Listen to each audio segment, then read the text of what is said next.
Welcome to Learning Chemistry with S.K. Verma. Dear students, BSc second year organic alcohol chapter में हम लोग पढ़ रहे हैं एल्कोहल्स की केमिकल रिएक्शंस। पिछले वीडियो में हम लोग बात कर चुके हैं कि एल्कोहल्स की कितने टाइप की केमिकल रिएक्शंस होती है। इस वीडियो में हम लोग एल्कोहल की सबसे जो पहले टाइप की केमिकल रिएक्शन है, reaction involving OH bond cleavage, उसकी बात करने वाले हैं। यानी कि एल्कोहल की वे रिएक्शन जिसमें OH बॉन्ड टूटता है। तो पिछले वीडियो में हम लोग बात कर चुके हैं कि प्राथमिक, द्वितीयक, तृतीयक यानी कि प्राइमरी, सेकेंडरी, टर्सरी जो एल्कोहल्स का एसिडिक बिहेवियर का ऑर्डर है, वो ऑर्डर ये होता है। यानी कि जो प्राइमरी एल्कोहल है वो सबसे ज्यादा एसिडिक होते हैं क्योंकि इनमें एल्किल समूह का प्लस आई प्रभाव सबसे कम होता है, प्लस आई इफेक्ट सबसे कम होता है। अब ये जो ऑर्डर है, यही ऑर्डर है प्राइमरी, सेकेंडरी, टर्सरी एल्कोहल में OH बॉन्ड टूटने की ईजनेस का। यानी कि सबसे आसानी से OH बॉन्ड किसमें टूटता है? जिस एल्कोहल में एसिडिक प्रॉपर्टीज, अम्लीय व्यवहार सबसे ज्यादा है, और वो है प्राइमरी में। तो प्राइमरी एल्कोहल्स जो होते हैं उनका OH बॉन्ड इजीली टूटता है। और ऐसी रिएक्शंस जिनमें अल्कोहल का OH बॉन्ड टूटता है, उन रिएक्शंस के लिए जो प्राइमरी अल्कोहल होते हैं वो सबसे ज्यादा क्रियाशील होते हैं, ज्यादा रिएक्टिव होते हैं, क्योंकि इनमें इनका एसिडिक बिहेवियर ज्यादा होता है। ये हम लोग पिछले वीडियो में डिस्कस कर चुके हैं। और एसिडिक बिहेवियर ज्यादा क्यों होता है? क्योंकि इनका OH बॉन्ड इजीली टूटता है, इसलिए OH बॉन्ड टूटने वाली रिएक्शंस में रिएक्टिविटी सबसे ज्यादा किसकी हुई? प्राइमरी अल्कोहल की। तो रिएक्टिविटी का ऑर्डर भी यही है, प्राइमरी, सेकेंडरी, टर्सरी, जिसमें टर्सरी सबसे कम है। एसिडिक बिहेवियर का ऑर्डर भी यही है, और OH बॉन्ड के टूटने की जो आसानी का क्रम है वो भी यही है। सबसे आसान प्राइमरी अल्कोहल में OH बॉन्ड टूटता है। तो ये तो हुई बात OH बॉन्ड टूटने के ऑर्डर की। अब हम लोग वो रिएक्शंस लेते हैं जिनमें एल्कोहल्स का OH बंद टूटता है। सबसे पहली जो हम लोग रिएक्शन ले रहे हैं वो है रिएक्शन विद सोडियम। आप लोग जानते हो कि एल्कोहल्स सोडियम के साथ रिएक्शन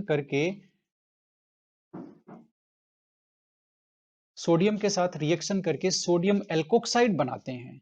यदि हमने इथेनॉल लिया है तो वो बनेगा सोडियम इथोक्साइड। और वो किस तरह से बनेगा? और ये देखते हैं हम लोग, C2H5O माइनस और Na प्लस, ये देखिए, और प्लस में एक हाइड्रोजन गैस रिलीज हो गई। तो यहाँ पर हमने इथेनॉल के लिए 2 मॉलिक्यूल और सोडियम के लिए 2 एटम, तो इस तरह से 2 मोल ले रहे हैं। तो इस तरह से ये जो रिएक्शन है, इसमें देखिए क्या हो रहा है। अल्कोहल ने मेटल के साथ रिएक्शन करके सोल्ट, ये हमें सोल्ट दे दिया, और दिया क्या? Hydrogen gas. तो आप लोग जानते हो एसिड्स ऐसा करते हैं। एसिड का एक प्रॉपर्टी होता है कि वो मेटल से रिएक्शन करके सोल्ट और H2 रिलीज करते हैं। तो इस तरह से ये जो रिएक्शन है वो अल्कोहल के अम्लीय व्यवहार यानी कि उसके एसिडिक प्रॉपर्टीज को प्रूफ कर रही है, एसिडिक प्रॉपर्टीज को प्रदर्शित कर रही है।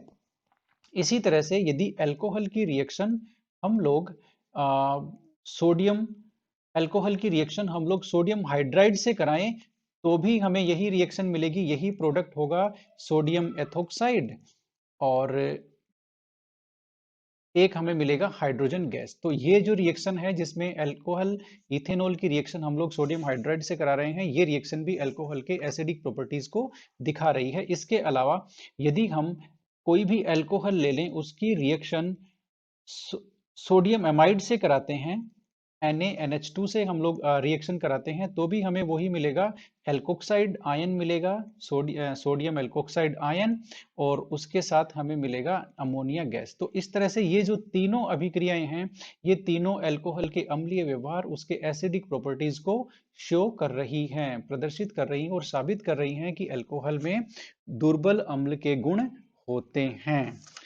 अल्कोहल्स की जो अगली रिएक्शन हम लोग ले रहे हैं वो है एसिटिलीकरण, एसिटिलेशन।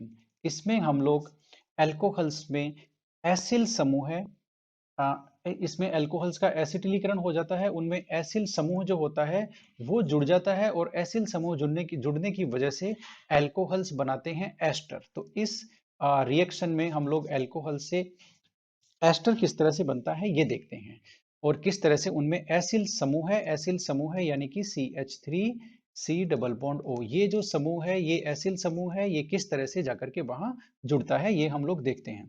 तो इसके लिए हम लोग सबसे पहले एक अल्कोहल लेते हैं, यहाँ भी हम लोग इथेनॉल लेते हैं, और ये हमने इथेनॉल लिया और इथेनॉल की रिएक्शन हम लोग कराते हैं एसिटिल क्लोराइड से। इथेनॉल की रिएक्शन हम लोग करवाते हैं एसिटिल क्लोराइड से, और एसिटिल क्लोराइड का फॉर्मूला ये हमने लिख दिया CH3COCl। ये है एसिटिल क्लोराइड। ओके, ये इथेनॉल है। इथेनॉल की रिएक्शन देखिए, ये अब ये OH बॉन्ड टूटने वाली रिएक्शन है, तो आपको अल्कोहल का OH बॉन्ड तोड़ना है, यहां से कार्बन क्लोरीन बॉन्ड तोड़ना है, और ये एक HCl मॉलिक्यूल बाहर निकाल देना है। बाकी जो है उसे हम ऐसे की ऐसे ही ऐड करके रख देंगे, जैसे हमने लिखा C2H5O, उसके बाद में सीधा COCH3। ये देखिए ये बन गया आपका एस्टर, और बाहर निकल गया मॉलिक्यूल कौन सा, एक HCl का। तो इस तरह से ये रिएक्शन में हमने कराया इथेनॉल की रिएक्शन एसिटिल क्लोराइड से हमने कराई, तो अल्कोहल में एसिल समूह है, एसिटिल समूह है अल्कोहल में जुड़ गया। ये देखिए ये एसिटिल समूह है, ये अल्कोहल में जुड़ गया है। तो इस तरह से अल्कोहल का हो गया एसिटिलीकरण, और उसमें जो प्रोडक्ट बनता है वो बनता है एस्टर। इसी तरह से अल्कोहल का एसिटिलीकरण हम लोग एसिटिक एनहाइड्राइड से इसकी रिएक्शन करा करके भी हम करा सकते हैं। तो हम एग्जांपल लेते हैं यहाँ पर मिथेनॉल का, और एसिटिक एनहाइड्राइड से या किसी भी एनहाइड्राइड से रिएक्शन इसकी हम लोग करा सकते हैं। तो एग्जांपल हम लोग लेते हैं CH3C डबल बॉन्ड O, ये आपके सामने है एसिटिक एनहाइड्राइड का फॉर्मूला। अब यहाँ पर आप देखेंगे तो यहाँ पर OH बॉन्ड, अल्कोहल के OH बॉन्ड टूटने की रिएक्शन है, आपको यहाँ से OH बॉन्ड तोड़ना है, और यहाँ से आपको ये CO बॉन्ड तोड़ना है। ये जो एक मॉलिक्यूल है, ये मॉलिक्यूल कार्बोक्सिलिक एसिड का एक बाहर निकल गया, और बाकी जो बच रहा है उसे हम ऐसे के ऐसे लिख देंगे। ये देखिए एक CH3 है, ऑक्सीजन है, और उसके बाद में ये इस तरह से एसिल समूह है, इससे जुड़ गया, ये बन गया एस्टर।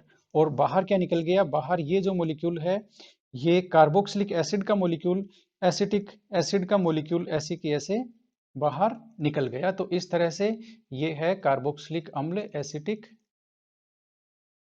अम्ल। ओके, तो इस तरह से आपने देखा कि किस तरह से अल्कोहल का एसिटिलीकरण हो गया, एसिलेशन हो गया, एसाइलेशन हो गया। तो और उसमें ये जो एसाइल समूह है, एसिटिल समूह है, ये जुड़ गया। रिएक्शन हमने कराई अल्कोहल की एसिटिक एनहाइड्राइड के साथ में, ये हमने लिया एसिटिक एनहाइड्राइड, और ऊपर हमने रिएक्शन करवाई एसिटिल क्लोराइड के साथ। एस्टरिफिकेशन में अल्कोहल की रिएक्शन हम लोग करवाते हैं कार्बोक्सिलिक एसिड से। कार्बोक्सिलिक एसिड से रिएक्शन कराने पर यह बनता है एस्टर, और इस रिएक्शन को बोलते हैं हम लोग एस्टरिफिकेशन। ये काफी इंपॉर्टेंट रिएक्शन है अल्कोहल की। तो सबसे पहले एक केमिकल इक्वेशन लिखते हैं, इसके लिए हम लोग लेते हैं इथेनॉल, और इथेनॉल की रिएक्शन हम लोग कराते हैं कार्बोक्सिलिक एसिड लेते हैं, कोई भी एसिटिक एसिड ले लेते हैं अभी, एसिटिक अम्ल, एसिटिक एसिड, और ये है आपका इथेनॉल, और ये है एसिटिक एसिड। ओके, अब देखिए आप इस तरह से ध्यान रखिएगा रिएक्शन किस तरह से होती है, रिएक्शन होने का जो पैटर्न है वो देख लीजिए। तो ये जो अल्कोहल से कार्बोक्सिलिक एसिड रिएक्शन करके एस्टर बनता है, और एस्टर के साथ बनता है एक वाटर मॉलिक्यूल। अब ये वाटर मॉलिक्यूल कहां से निकल रहा है वो आप देख लीजिए। एस्टरिफिकेशन अल्कोहल की OH बॉन्ड टूटने वाली रिएक्शन है, तो यहां पर अल्कोहल का OH बॉन्ड टूटेगा, और कार्बोक्सिलिक एसिड में ये कार्बन ऑक्सीजन बॉन्ड टूटेगा, ये वाटर मॉलिक्यूल निकल गया बाहर। बाकी जो दोनों पार्ट्स हैं इनको आप एज इट इज जोड़ करके रख दीजिए, ये बन गया आपका एस्टर। हमने लिया C2H5O, और उसके बाद में C double bond O CH3। तो इस तरह से हमने ये जो अल्कोहल है वो हमारा बन गए, एस्टर है वो बन गया है, और एस्टर के साथ में ये एक H2O मॉलिक्यूल निकल गया बाहर। अब इस रिएक्शन की कुछ खास बात है। सबसे पहली खास बात है कि यह जो रिएक्शन है वो रिवर्सिबल रिएक्शन है, और ये दोनों जो डायरेक्शंस हैं उनमें प्रोसीड होती है, नंबर वन। इसके दूसरी इस रिएक्शन की खास बात है कि यह रिएक्शन एसिड कैटलिस्ट की प्रेजेंस में होती है। यहाँ पर कोई ना कोई हमें एसिड कैटलिस्ट चाहिए ही चाहिए। तो अब इस तरह से इथेनॉल से हमने बनाया एस्टर, और इस तरह से एल्कोहल्स का एस्टरिफिकेशन यानी कि एस्टरीकरण हो गया, और कार्बोक्सिलिक अम्ल के साथ रिएक्शन करने से एस्टर बना, एक वाटर मॉलिक्यूल बाहर निकला। किस तरह से निकला ये हमने देख लिया। और अब हम लोग बात करते हैं, इस ये जो रिएक्शन है काफी इंपॉर्टेंट है, इसकी रिएक्शन मैकेनिज्म की हम लोग बात करते हैं। तो मैकेनिज्म में सबसे पहले हम लोग कार्बोक्सिलिक अम्ल से स्टार्ट करते हैं। ये देखिए, ये है आपका कार्बोक्सिलिक अम्ल।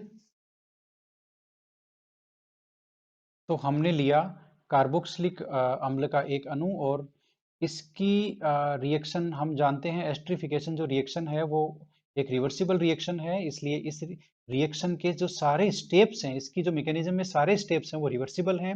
और यह रिएक्शन जैसा कि हम लोग जानते हैं एसिड की प्रेजेंस में होती है, एसिड कैटलिस्ट की प्रेजेंस में। तो सबसे पहले कार्बोक्सिलिक एसिड का प्रोटोनेशन होता है। आप लोग देखिए किस तरह से प्रोटोनेशन होता है। और ये जो प्रोटॉन है ये इस ऑक्सीजन से अटैच हो जाता है, और इस तरह से कार्बोक्सिलिक जो अम्ल है उसका हो गया प्रोटोनेशन। अब ये जो प्रोटोनेटेड एल्कोहल है, प्रोटोनेटेड कार्बोक्सिलिक एसिड है, प्रोटोनेटेड कार्बोक्सिलिक एसिड पे एल्कोहल, एल्कोहल में ऑक्सीजन के ऊपर जो दो लोन पेयर होते हैं, उन लोन पेयर की हेल्प से ऑक्सीजन एल्कोहल इस पे न्यूक्लियोफिलिक एडिशन रिएक्शन करता है। वापस ध्यान से सुन लीजिए, ये जो एल्कोहल है, अब यहाँ पर ऑक्सीजन पे लोन पेयर हैं दोनों, तो ये इसकी वजह से एक न्यूक्लियोफाइल की तरह बिहेव कर रहा है। और ये जो कार्बन है यहाँ पर, ये इलेक्ट्रॉन डेफिशिएंट कार्बन है, यहाँ पर इलेक्ट्रॉन की जो डेंसिटी है वो कम है। इसकी वजह से अल्कोहल अपनी न्यूक्लियोफिलिक लोन पेयर की वजह से न्यूक्लियोफिलिक एडिशन रिएक्शन करता है, न्यूक्लियोफिलिक अटैक करता है, और ये सीधा इस कार्बन से लोन पेयर के थ्रू ऑक्सीजन एटम के माध्यम से जुड़ जाता है, जिसे हम लोग इस तरह से दिखा सकते हैं। ये आर है। अच्छा, यहाँ पर हम जो अल्कोहल वाला जो एल्किल समूह है उसको हमने आर प्राइम ले लिया है, ताकि कार्बोक्सिलिक अम्ल का आर समूह है और अल्कोहल वाले जो आर एल्किल समूह है उन दोनों उनमें डिफरेंस रहे। अब ये देखिए ये किस तरह से होता है, और किस तरह से न्यूक्लियोफिलिक एडिशन के बाद में इस तरह का जो प्रोडक्ट है, रिएक्शन इंटरमीडिएट है, वो बनता है। जैसे ही यहाँ पर अटैक होगा, वैसे ही ये जो डबल बॉन्ड के इलेक्ट्रॉन हैं वो यहाँ पर इस ऑक्सीजन एटम पे आ जाएंगे। अब ये हो गया OH, सिंगल बॉन्ड से बॉन्डेड OH, और पॉजिटिव चार्ज भी वहां पर हट गया, क्योंकि अब वहां पर वापस जो इलेक्ट्रॉन थे वो रिस्टोर हो गए। इसी के साथ ये वाला OH एज इट इज है, और यहाँ पर इस कार्बन एटम के थ्रू अटैक हुआ है।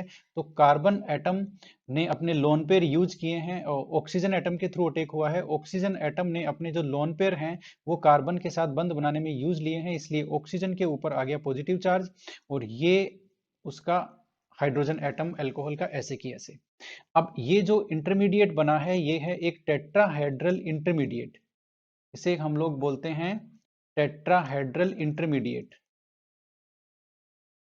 अब ये जो टेट्राहेड्रल इंटरमीडिएट है, यहां से रिएक्शन होती है आगे, और आ, अब इस टेट्राहेड्रल इंटरमीडिएट में जो रिएक्शन होती है वो होती है प्रोटॉन ट्रांसफर की। वो जो स्टेप होती है वो होती है प्रोटॉन ट्रांसफर, यहां से होता है। और ये स्टेप भी देखिए, सारे इस रिएक्शन की जो इस रिएक्शन मैकेनिज्म की जो सारी स्टेप्स हैं वो रिवर्सिबल हैं। ये एक परफेक्ट रिवर्सिबल रिएक्शन है। अब प्रोटॉन ट्रांसफर देखिए कहां से होगा। ये वाला जो प्रोटॉन है जहां पर मैंने अभी गोला किया है, ये प्रोटॉन ट्रांसफर हो जाएगा इस ऑक्सीजन के ऊपर, इस ऑक्सीजन के ऊपर ट्रांसफर हो जाएगा। और ये किस तरह से होगा देखिए, और ये जो इलेक्ट्रॉन है ये वापस ऑक्सीजन के ऊपर चले जाएंगे। तो इस तरह से किस तरह की स्ट्रक्चर बनेगी टेट्राहेड्रल से, वो ट्रांसफर होने के बाद में आर समूह है ऐसे की ऐसे है कार्बोक्सिलिक एसिड का, और यहाँ पर OH समूह है ऐसे की ऐसे है। और ये अब यहाँ पर OH2 हो गया, क्योंकि वो प्रोटॉन यहाँ पर शिफ्ट हो गया। मैं वापस बता देता हूँ आपको क्या होता है। ये जो प्रोटॉन है, मैं थोड़ा सा कलर इसका चेंज करता हूँ, ये लीजिए। ये जो प्रोटॉन है, अल्कोहल का प्रोटॉन, जहां पर मैं अभी गोला कर रहा हूँ, ये प्रोटॉन इस ऑक्सीजन के ऊपर शिफ्ट हो जाएगा, ट्रांसफर हो जाएगा। और ये जो OH बॉन्ड के इलेक्ट्रॉन है, ये ऑक्सीजन के ऊपर चले जाएंगे। वहां जाने से ऑक्सीजन का जो पॉजिटिव चार्ज है वो वहां जाने से हट जाएगा। और ये जो ऑक्सीजन है इसके ऊपर, अब इसकी जो वैलेंसी है वो नेचुरल वैलेंसी 2 होती है, उससे ज्यादा हो गई एक, इसलिए, और प्रोटॉन यहाँ पर आके अटैच हुआ है, इसलिए यहाँ एक पॉजिटिव चार्ज आ जाएगा। और आपका जो प्रोडक्ट है वो इस तरह से हो जाएगा, ये देखिए, यहाँ पर O और ये R, ये इस तरह से हो गया। अब वाटर मॉलिक्यूल एक बेटर लिविंग ग्रुप है, जिसकी वजह से ये जो वाटर मॉलिक्यूल है H2O, ये यहाँ से बाहर निकल जाएगा एज ए लिविंग ग्रुप के रूप में। और ये इलेक्ट्रॉन्स यहाँ इस ऑक्सीजन के ऊपर ट्रांसफर हो जाएंगे। जैसे ही इस बॉन्ड के इलेक्ट्रॉन इस ऑक्सीजन के ऊपर ट्रांसफर होंगे, वैसे ही इस OH समूह के जो ऑक्सीजन के ऊपर 2 लोन पेयर हैं, वो यहाँ पर कार्बन की जो वैलेंसी है 4, वो मेंटेन करने के लिए यहाँ पर डबल बॉन्ड बनाएंगे। और अब जो प्रोडक्ट बनेगा वो इस तरह से बनेगा, आप इसको देख सकते हैं। एक वाटर मॉलिक्यूल हमने बाहर निकाल दिया, उसे हम यहाँ लिख देते हैं -H2O, और R के साथ जुड़ा है कार्बन।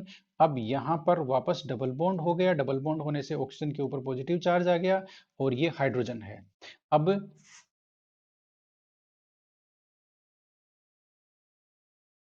ये हाइड्रोजन है।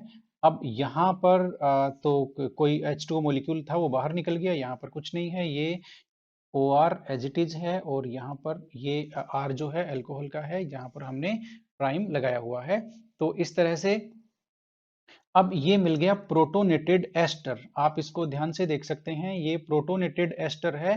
प्रोटोनेटेड एस्टर में से एक जैसे ही रिमूव होगा प्रोटॉन, ये प्रोटॉन रिमूव हो जाएगा, ये जो बॉन्ड के इलेक्ट्रॉन हैं वो इस ऑक्सीजन पे आएंगे, और ये हाइड्रोजन प्रोटॉन के रूप में बाहर चला जाएगा, निकल जाएगा यहाँ से, और ये आपका मॉलिक्यूल बन गया एस्टर।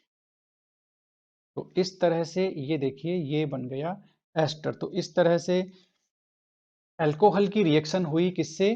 कार्बोक्सिलिक एसिड से, और कार्बोक्सिलिक एसिड से रिएक्शन होने पर बना एस्टर, एस्टरिफिकेशन। वाटर मॉलिक्यूल किस तरह से बाहर निकला हमने क्रियाविधि में देखा। सबसे पहले हुआ क्या, एसिटिक जो अम्ल है, कार्बोक्सिलिक अम्ल जो हमने लिया है, उसका सबसे पहले प्रोटोनेशन होता है। यह अभिक्रिया एसिड की प्रेजेंस में होती है। प्रोटोनेशन होने के बाद में अल्कोहल न्यूक्लियोफिलिक एडिशन अटैक करता है किसके ऊपर? कार्बन के ऊपर, जिससे बनता है टेट्राहेड्रल इंटरमीडिएट। टेट्राहेड्रल इंटरमीडिएट में प्रोटॉन ट्रांसफर होता है, और प्रोटॉन ट्रांसफर होने के बाद में एक H2O मॉलिक्यूल लिविंग ग्रुप के रूप में निकल जाता है बाहर। लिविंग ग्रुप पे इसके बाद बनता है प्रोटोनेटेड एस्टर, और प्रोटोनेटेड एस्टर में से एक प्रोटॉन रिमूव जैसे ही होता है वैसे ही बन जाता है एस्टर। तो इस तरह से ये अभिक्रिया थी एस्टरिफिकेशन, और ये उसकी मैकेनिज्म थी। आप लोग लर्निंग केमिस्ट्री विद S के वर्मा चैनल देखते रहिए, और चैनल को सब्सक्राइब कीजिए, वीडियोस को और भी स्टूडेंट्स तक शेयर कीजिए। Thank you very much.